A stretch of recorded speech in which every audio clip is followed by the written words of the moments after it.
Молам ви се у име на Бога и владиката замолува од негово име. Оставете само да ги закопаме тие дечиња. Луѓе, најтешкото е на нас, ние ги пуштаме у земја. Молам ви се, изгладете главите, смирете се, одете се ако сакате утре падујде. Само смирете се, да не ги подрезуваме коските на тие деца. Ја имам загуба, не да ви се ми многу арми. Молам ви се, да си идете сега, у име на Бога ве молам. Да идете у црквата да се помолиме, на тие луѓе треба и молитва и помош и се. Ова видео за само неколку минути ги обиколи социјалните мрежи, потврдувајќи дека и во најтешките моменти молитвата, смиреноста е токму онаа која може да донесе трезвеност во едни такви моменти. Во наредните минути разговарам со отец Димитар од Кочани, кој во таквите тешки моменти, кога граѓаните чувствуваат и оправдано, и револт, и агресија, и сепак отец Димитар успеа со неколку зборови, упатувајќи молитва да ги смири присутните демонстранти. Отец Димитар, искрено сочувство за трагедијата во Кочани. Што ве мотивираше, што ве поттикна да се обратите на присутните и со неколку зборови да ја смирите тензичноста, иако слободно веќе си дадам за право да речам, може би беше и оправдан целиот тој револт и гнев што го чувствуваа присутните на тој собир? Па со право забележавте дека револтот беше повеќе од оправдан и никако не ги осудуваме тие млади души кои што нивната тага за жал прерасна во револт. Најпрвен ќе пробам да ја објаснам суштината на црквата и да дефинирам црквата во оваа смисла право што е, бидејќи црквата не е само една градба во која што нели луѓето одат се молат, градба како во смисла на фирма или на луѓе кои што се вработени, туку црквата е една заедница на верни луѓе кои што заедно соборно веруваат и го исповедаат Христос за свој Бог и Спасител. И во таа црква не сме само ние свештениците, туку црквата всушност ја сочинува целиот тој народ. И токму тие млади луѓе кои што го искажаат својот оправдан, пак ќе кажам, револт, се дел од црквата. Бидејќи не постои црква без свештенство, но исто така не постои црква без луѓе. Моментот кој што, за жал, целата онаа ситуација која што ескалираше беше стравотна и ние како свештенство, како никогаш досега, не само јас како најмлад свештеник овде, туку и моите браќа сотрудници на нивото Господов, прв пат се соочуваме со една ваква, може да кажеме, трагедија и навистина сме избезумени, не знаеме како да се однесуваме во целата таа работа. Не знаеме кого прво да тешиме, дали да ги тешиме мајките кои што за нив немаме зборови да ги буквално утешиме, се што ќе кажеме залом заради нивната физичка загуба. Но токму затоа тоа е нашиот крст, тоа е нашиот повик и да се радуваме кога нели луѓето се радуваат, но исто така да тажиме и посебно да утешуваме во овие тешки денови. Во целата оваа ситуација, како што кажав и на тоа обраќање кон тие млади души, еве ќе искористам приликата од искрено, не само од мене, од мојот име, од име на свештенството, да се заблагодарам за послушноста и за љубовта која што ја покажа во таа цела наелектризирана и навистина лоша ситуација и буквално го послушаа гласот на црквата, ги надвладеа разумот и нели тој собир беше така да речеме растурен. Многумина во тоа гледаа некое политиканство, гледаа дека сето тоа има некоја политичка намера, тоа апсолутно го негираме, бидејќи во овој момент тоа е нешто немако што треба и на целиот град, а посебно на родителите кои што повеќе од било кого страдаат. Нашиот свет владика многу добро тоа го дефинира, зборувајќи за мајчинството како во овој момент еден тежок крест, мајките ги поистоветуваше со Богородица, бидејќи нашата владичица Богородица буквално гледаше како страда Христос на крстот безпомошно, не можеше ништо да направи и страдаше како мајка, а сега и овие мајки кои што Бог да им дава сила да ги крепи, сите оние стравотни, травматични слики кои што ги видоа на вистина наликуваат на Богородица со исто страдање и сострадување, нели, се изедначуваат со неа. Бог, дај Боже да ги прими душите на тие млади луѓе во Царството Божјо, а ние како црква веруваме, бидејќи од она што го имаме од сознание, нели, од терен, од она што ни е посведочено од сведоштво, многу деца кои што всушност не биле присутни во дискотеката, само иницијативно доаѓајќи да ги спасат, да ги излечат оние физички послабите деца, нели, угушувајќи се, буквално го положија својот живот за да ги спасат другите. И токму тие луѓе ја исполнија една од најголемите евангелски заповеди, а тоа е да го положиш својот живот за својот ближен.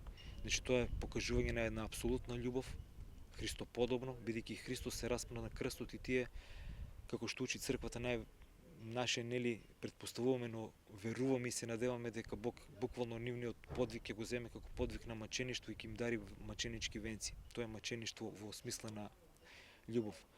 Нека им е вечен споменот на нашите херои. На вистина загубата е тешка за сите, Кочани е едно мало градче во кое сите на некој начин сме поврзани и буквално ова загуба е на секој, не само на родителите. Нивната загуба е, не можеме да се споредиме со нив, но и ние не да сочувствуваме, туку и повеќе сострадуваме и во овие денови секојдневно како свештенство се трудиме да ги утешиме и ближните и родителите на трагично загинатите дечиња кои што гледано од наш човечки низ призмата на нашите слабости прерано заминаа, но за Бога тие се навистина ангели и маченици.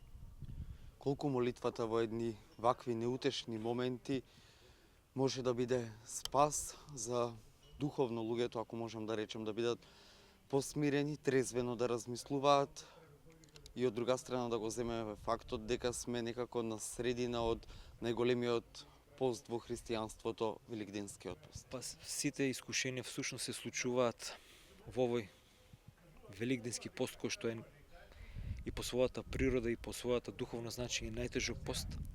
И навистина крстот кој што ни се даде колективен, наградот е навистина голем. Молитвата е повеќе од потребна сега, посебно за смирување и на страстите, луѓето да не се гневат.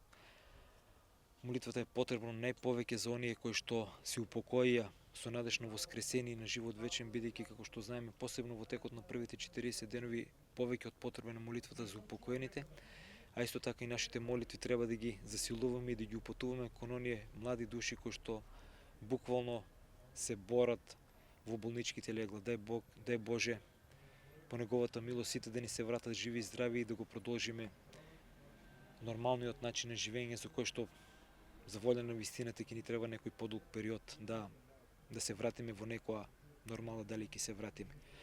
Но огледувајќи се на примерот од нашиот Господ и Спасител Христос, да се подсетиме дека тој 3 дена беше мртов, пошто воскресна, да се надеваме дека Кочани буквално можеме да го споредиме моментално со мртов град, но по смртта да се надеваме на воскресение и на обновување, на едно воскресение во кое што сите ние ќе допридонесеме да се вратиме во, да речеме, некоја нормала.